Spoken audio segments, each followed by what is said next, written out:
Uruguay puede escuchar la voz de nuestra república y nuestras libertades. Por CX30, Radio Nacional, preguntamos, investigamos y analizamos lo que pasa en nuestro país. Queremos saber en dónde estamos. Nuestra soberanía democrática está al mejor postor globalista. Libertas Uruguay te propone defenderla. www.libertas.uy. ¿En dónde estamos? De lunes a viernes, a partir de las 10 a.m. Guión y conducción, Rubén Muyano. Buen día, República Oriental del Uruguay. Sepan disculparme, estoy bastante resfriado, con un resfrío bastante profundo en estos días, y de pronto se me puede quedar un poco la voz. Comenzamos esta semana así, de esta manera con muchas ganas, con mucho entusiasmo, respecto a lo que significa seguir analizando la situación del país. Este programa tiene una pregunta, y esa pregunta es el nombre del programa. ¿En dónde estamos?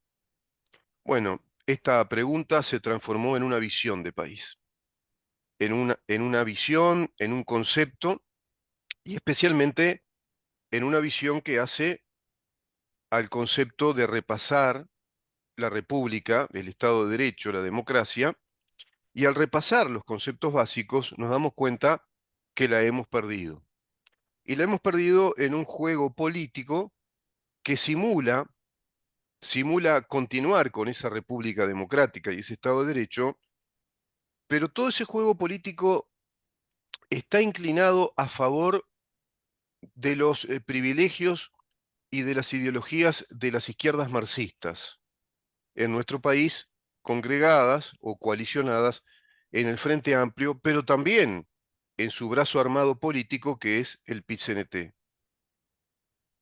Decía el eminente jurista italiano, politólogo además, profesor de filosofía del derecho, doctrino del derecho, Norberto Bobbio, especialmente en un libro de él que se intitula El futuro de la democracia, que los partidos políticos de izquierda, fundamentalmente el Partido Comunista, se había dado cuenta o se habían dado cuenta que la fuerza política estaba en crear sindicatos que fueran de un amplio espectro, que fueran abarcativos, que tuvieran, digamos, una incidencia muy extensa, muy amplia, y no que quedaran en esos confines de, digamos, expresiones sociales vinculadas a los sindicatos de los trabajadores en relación con los empleadores.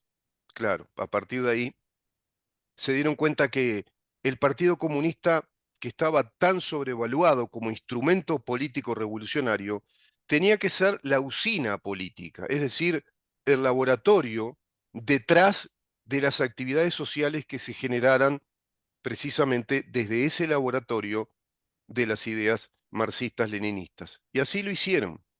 Y así se planteó, consecuentemente con ello, digamos que la creación de sindicatos por actividad, los sindicatos únicos por actividad.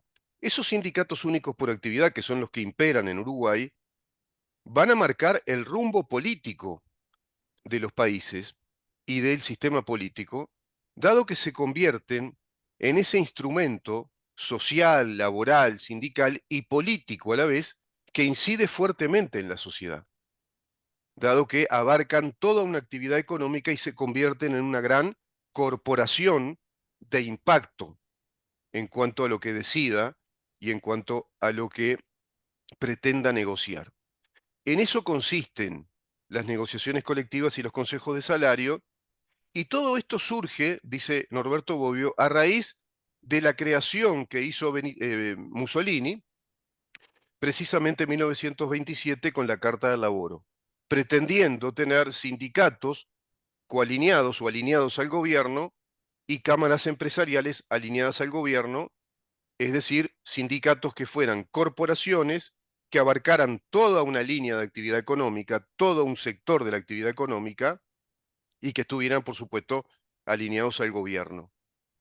Digamos que esa prebendía o esa naturaleza de lo prebendario le resultó muy eficiente a Mussolini y así lo había pensado.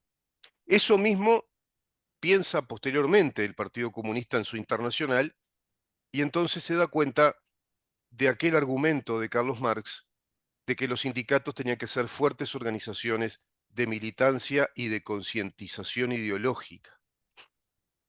Eso es lo que está pasando en Uruguay hace muchos años. No estoy inventando nada, estoy simplemente repasando la historia. Recuerdo que en Facultad de Derecho, el gran doctrino del derecho laboral, Pla Rodríguez, decía exactamente lo mismo. Y decía que en América Latina se adolecía de un gran infantilismo que impedía el desarrollo de las democracias en plenitud, vinculado a esto, vinculado a la ideologización de los sindicatos. Los sindicatos en América Latina tienden a ser sindicatos únicos.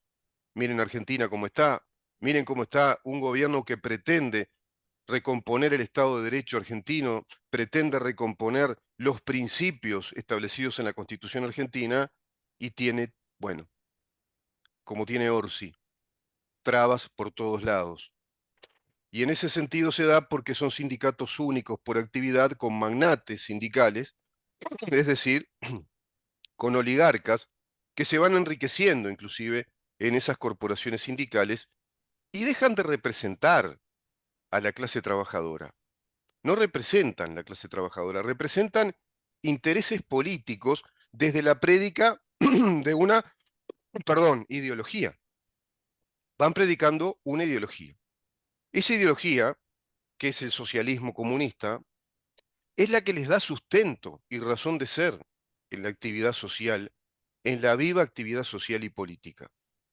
Y así podemos trasladar esto también a las coaliciones de izquierda compuestas desde ese partido laboratorio, juez y gendarme, digamos que vigía, controlador y estructurador de esas coaliciones, que es el Partido Comunista en cada uno de los países en los que se integran estas coaliciones, como el Partido Comunista de Chile, acá en Uruguay el Partido Comunista de Uruguay, y así sucesivamente. Y aunque no se llamen Partido Comunista en algún país, tiene un nombre muy similar, pero en definitiva es el Partido Comunista camuflado con un nombre, porque los principios doctrinarios, los principios ideológicos son exactamente los mismos, es decir, la dictadura del proletariado, la lucha de clases y todo eso que van camuflando con esta nueva, digamos, narrativa, a la que yo le llamo chatarrería semántica tuneada, es una nueva narrativa que instala fuertemente conceptos que son de viejo cuño marxista, como por ejemplo la justicia social, la sociedad inclusiva.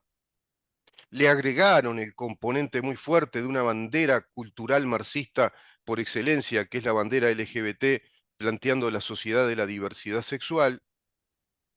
Así han creado fantasmagóricos y terribles, digamos, delitos sobre la base de figuras jurídicas que son absolutamente antijurídicas, como los derechos de género, los derechos colectivos, los derechos sindicales, incluso los sindicatos no tienen derecho, el sindicato es un instrumento de negociación con una herramienta muy importante que es la huelga, que es precisamente esa herramienta, si vos querés, coercitiva de parte de los trabajadores que necesitan tener esa herramienta para tener, digamos, un plano de igualdad en las negociaciones con los empleadores. Pero eso se da en el ámbito original de la concepción del sindicato como una organización más o menos espontánea u organizada de trabajadores en relación a la empresa, a los empleadores. Por lo tanto, las negociaciones que se desarrollen entre sindicatos y empresas quedan limitadas, quedan circunscriptas a ese ámbito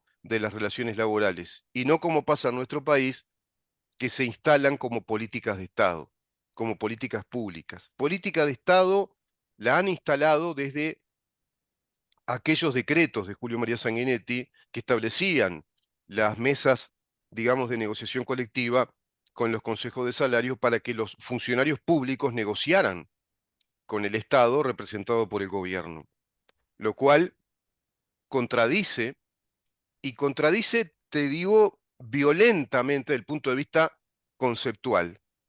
Desde el punto de vista conceptual, en lo que hace un Estado de Derecho y en lo que hace concretamente a la formulación que nuestra Constitución hace del Estado de Derecho, ese mecanismo, esas reglas de ese juego contradicen fuertemente, violentamente lo que la Constitución establece, dado que obliga al Poder Ejecutivo, a través de la ley de presupuesto, a la formulación, al diseño y a la planificación de la vida económica del país, eso que llamamos ley presupuestal.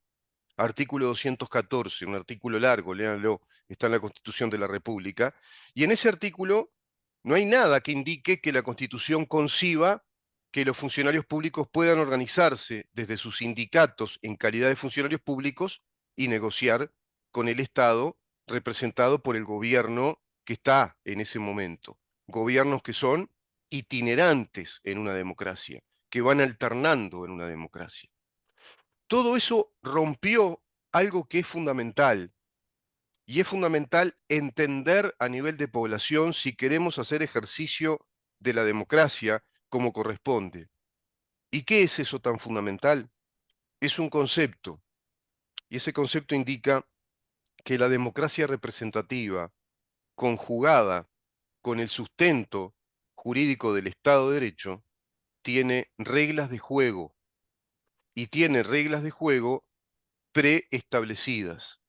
¿Por qué preestablecidas? Porque están en la Constitución. Por eso se llama Constitución.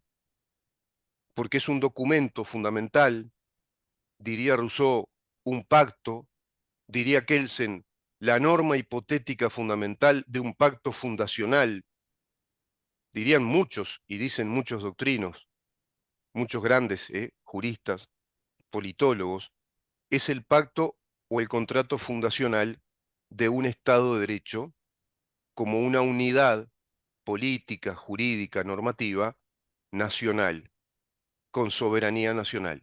Es el pacto fundacional de una nación. Eso es la constitución de un país, la constitución de una república, si se precia ser una república democrática de democracia representativa.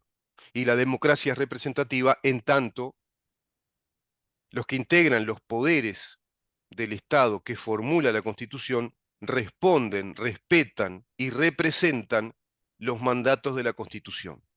En ese sentido se constituye la representatividad.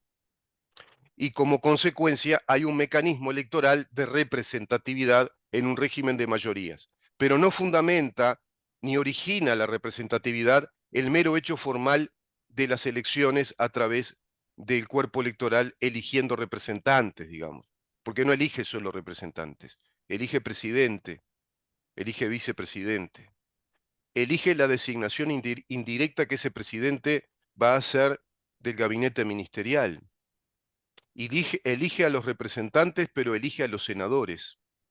Los representantes son los diputados, los senadores ya son, digamos, una cámara alta que representa los intereses nacionales.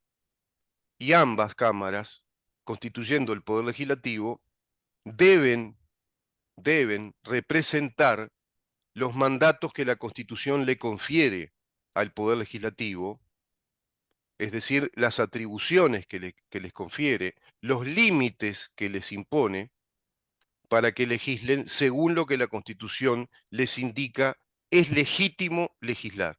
Por lo tanto, la Constitución es la fuente legitimadora de las leyes que tenemos. Si esas leyes que tenemos responden a la fuente legitimadora que es la Constitución, tenemos un Estado de Derecho. Si no, no.